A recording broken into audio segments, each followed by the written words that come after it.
Man, It started already. Yeah, it's July or June. It'll be July in a moment, and then suddenly it's going to be September. Fast. It comes on so fast. It's pretty crazy. We've had a lot of announcements over the past week or two. Yes. Some old friends, some new friends. It's getting really exciting at this point. How are you doing? How many projects do you have in the air right now? What's the situation like for you right now? Well, there's definitely a lot going on. It's very exciting with everything that's happening. I'd say one of the craziest things about this year is we've had so much more opportunity to go along. What's nice is it's going along with our 10-year anniversary, so it's a good thing to have all of these celebrities become available to us. Like, we are getting a lot of fun, talent, people that haven't been to shows before. And then, of course, some of the people that have been to our shows before, we're bringing back as part of that celebration. So some of our favorites, we're bringing back. We won't bring back every favorite because we really have a lot of favorites. So many people have been here and have had a great time being here, but we just love having them, and we can't accommodate everybody for this show, but we're definitely doing the best that we can. But yeah, there's been some very interesting talent that's become available. Some of it due to the writer's strike, but a lot of it was actually lining up prior to the writer's strike. Well, that's an interesting angle I hadn't really thought about, but because of these actors who would have been working in September, busy. Yeah. Now they're not going to probably be working until next year. That's I hadn't really thought about that angle. I guess that's maybe one positive. Yeah. Hopefully the writers can get better deals as well. But for the average person, there's not a lot of good that comes out of a writer's strike. Right. So if that's opening up some guest you, that's phenomenal. You announced we have some Clueless. Yes. Royalty.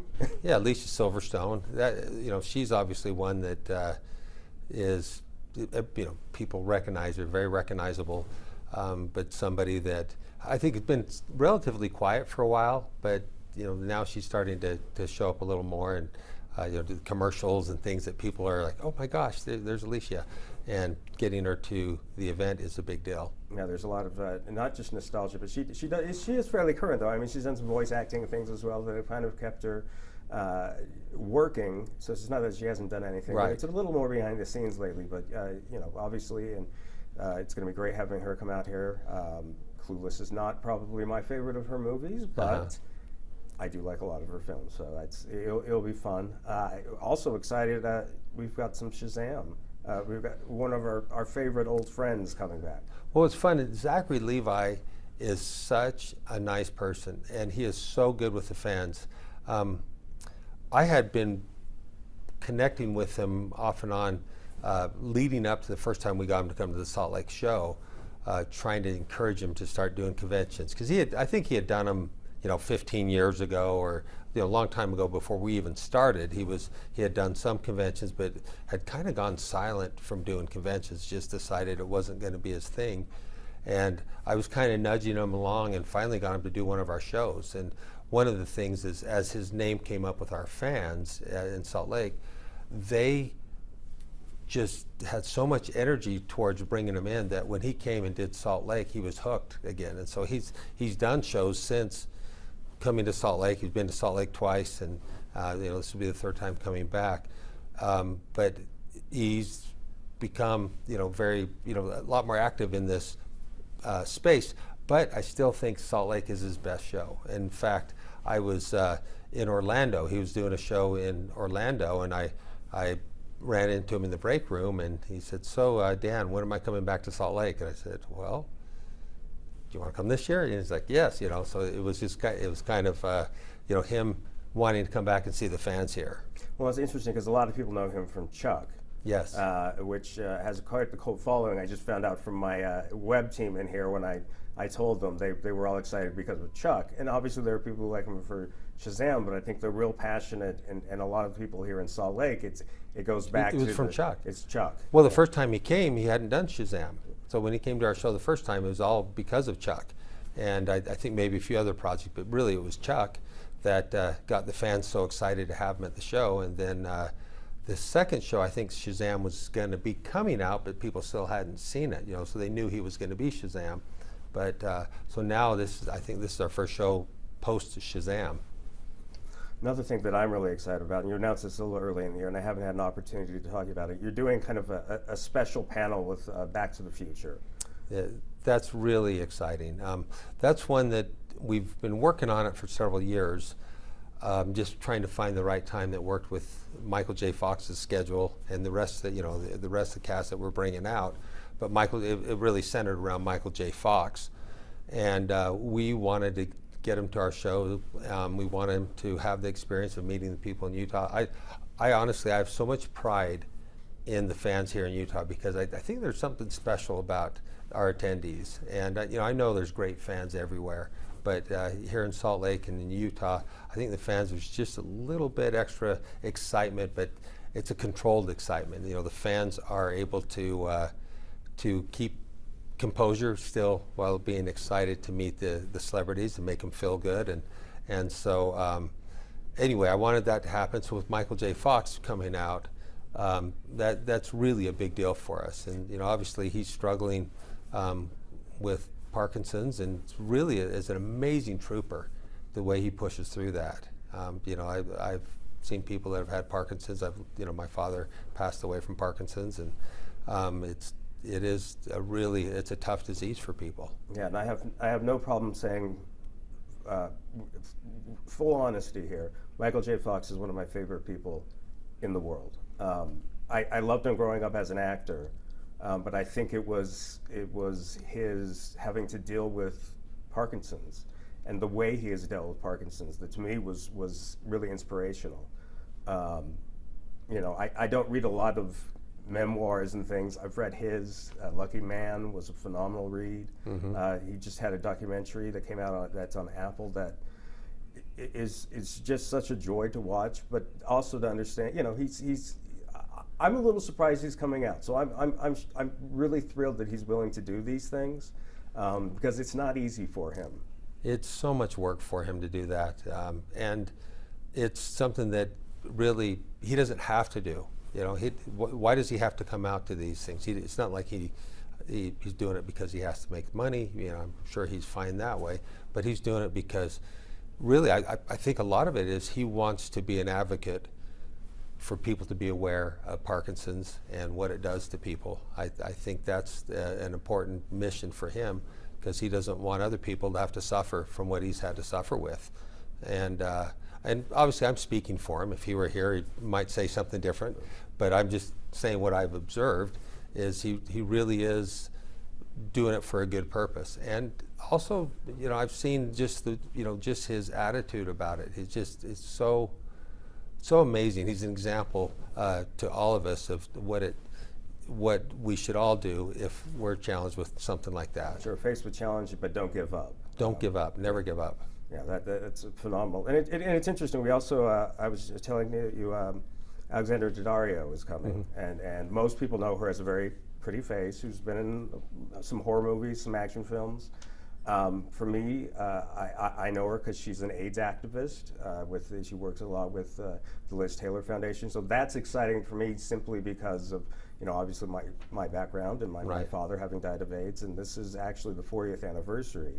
So it's going to. There's significance for it with you. And it's September 19th is the day my father died. So it's literally right as we go into. Wow. So seeing her was kind of like, okay, I can focus and I can do this, and because there's a part of me that's like, am I going to be emotionally up for doing FanX and whatnot? And she's going to be there. Okay, I can do this. A little confidence builder in there. So, but I don't think a lot of people understand that a lot of these people that you bring in are wonderful activists. They do things behind the scenes. For fans, they go to the hospitals here. There's a lot of events that take place surrounding FanX that don't really get publicized. A lot of these people are phenomenal individuals who are here for more than just to meet fans. Well, that's really interesting you say that. I mean, obviously I didn't know about her AIDS work, but hearing that just really impresses me more about who she is, and not just riding on her fame, but she's using that to promote a very powerful organization. I think that's really impressive.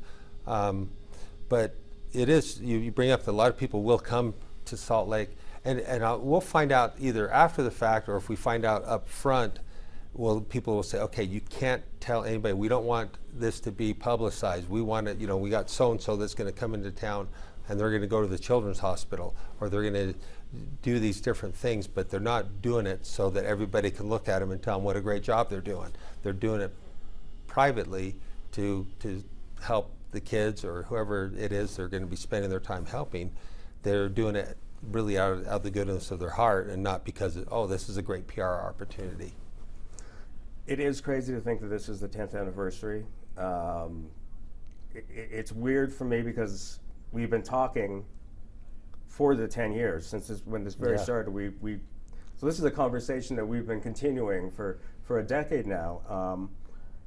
And I don't think that either of us could have imagined even being at this point 10 years ago. No. Not that there wasn't faith in that it could happen, but there were some big risks taken, and the results have just been pretty, spectacular. There's been this journey for the last 10 years. There's been so many serendipitous things that have happened along the way. Different things, for example, like the Captain America cast coming together prior to the Winter Soldier release. I didn't realize the significance of the 4 actors that we had in the Winter Soldier movie, and realizing that I just kind of thought, well, this is kind of cool. We got Chris Evans, so okay, now we got Haley Atwell and Sebastian Stan and Anthony Mackie. Oh, that's kind of cool that they're all together. Then realizing that, wait a second, these guys are all key roles in the Winter Soldier, and so that was very serendipitous. I mean, even from day one when we did our first show, and how it started, where we were going to be out at the Southtown Center, and then we started announcing some guests, and had enough momentum that we were able to bring in more guests. We announced William Shatner, and more ticket sales, and then it starts building, and then we get to the point where Stan Lee, who was booked at another convention at one point, canceled it outside of us getting him booked in, but then later on was willing to book into Salt Lake, and we got him for the last day of our show, and that just blew things up. And so that's serendipity there. The Star Trek Next Generation cast, and being able to have a panel, we plan a panel, and up until the last minute, till the Thursday of our convention, that we get confirmation that that we're going to get the captain of our ship is going to be there on Saturday, and that having that come together was a big deal, because we had William Shatner that was he actually hosted the panel on Thursday night, and so when it came together, we were able to make it happen. We got the whole team together on Saturday. That was a big deal. Serendipity again, and those things continue to happen this year with our lineup. We wanted to have something that would stand out for our 10th year anniversary. We want it to be something that's very memorable. And the way that the lineup's been coming together has been phenomenal. Starting with the Back to the Future, and then the rest of the guests that we've lined up. We're bigger than we anticipated. If you would have asked me 2 months ago how big our lineup was going to be, I would have said we're 10, 20 people fewer than we're going to have.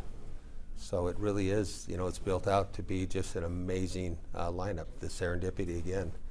And there's no promise that anything else is going to come, but... Oh, there's more to come. More to come, more exciting things, which is always exciting as we get closer, because there are certain stars that can't commit until a week or so, 2 weeks in advance, because they really don't know what their shooting schedule is going to be, or where they're going to be in the world. Right. How accessible is Salt Lake when you're over in China? Not very. Yes. But no, I just think I look back at the 10 years, and it's crazy that it's been 10 years. But at the same time, the amount of work that you've put into it, I'm sure it feels like every one of those 10 years. But I well, it's gone by very fast, though, too. I mean, in some ways, I can feel the 10 years. I think my hair is grayed up quite a bit since I started, but besides that, it really it goes by fast because it's fun. I love it. I truly enjoy what I do. I feel like everything I did before leading up to this in my career has led me to what I do now today, and I think it's just it's a joy to me to be able to do it. Well, and I think you make a lot of people happy and get to share in their happiness as well, which is, I know, something that you love. I love watching people have fan experiences, and hearing the stories of people attending the event with their family and having a bond that develops around the love of fandom. Whatever fan experience somebody wants to have, when they get to share that with somebody else, it really is it's something that brings people together. Kind of a business question here, not a serious business, but the Salt Palace now has the hotel that's connected Yes. directly to it. Has that had any sort of impact on FanX at this point? I know the idea was that it would be part of the convention center, but I don't know that FanX was necessarily the target for that. But have you seen anything? Yeah, we threw our support behind the hotel. We thought it would be a great thing. We're still working out ways that we can integrate that into part of the the FanX events. So far, we haven't done anything for this year, but I think down the road we're going to definitely see more tying into like their event center portion of the hotel, and obviously some hotel rooms and things. We do have a lot of attendees that are going to stay there, just because it's so convenient. You walk down the lobby and then you walk out the door and you're in the convention center. It can't get more convenient than that. Well, it's been such a fun ride, and I'm sure we'll talk again before September. Yes. But I appreciate you taking some time and giving me a minute to step away from the news of the day to talk a little geekery with you. Our favorite subject. Yes, right? Yes. Always fun to talk. Even I think I'm a lot like you. Even if I'm not a huge fan of a particular person, I know that there are people who, how much it means to them for that moment to happen. So Right. I love going to see that as much as anything. Because my job, I get to meet a lot of these people, or I get to have conversations with a lot of these people. But I hate to say that I almost take it for granted sometimes. It's hard not to, isn't it? I mean, you almost have to just stop yourself and say, wait a second, I'm here with so-and-so. Yeah. And I have that experience a lot of times, like maybe we'll get invited to a dinner or we're doing something, and I have to just almost slow down the moment and just say, wait a second, I'm sitting here with Ron Perlman and Shannon Doherty and a group of people. Anybody would just love to be in my seat at that time, and I want to make sure that I'm getting the most out of it, so that I'm kind of living vicariously for them, even though that maybe I'm not like broadcasting the experience. It is something that I just think, man, if any of these fans of these people were sitting in this seat, just imagine how much they would be, exploding with joy to have that experience. And I've had that several times, or just even being in the green room and being able to walk up and just chat with somebody for a minute, and it's not out in the crowd, or it's not asking a question in the panel room. It's actually being able to just have a little one-on-one time with someone. Yeah, it's phenomenal, and these are real people, and most of them are really, really nice people as well. They are, and they make themselves, they're real, but they also want to show the fans, the attendees, that they're more than just what you see on the screen. That they are real people, and they, I think it's interesting to see the celebrities. Some of them have embraced who they are, and you can kind of sense that they know of their power in that position. And then there's other people that still they don't want to embrace it. Almost, it's almost like they're too humble or too shy to accept the fact that people are just making a really big deal about them. And so that's interesting to see as well, is just the different personalities in this.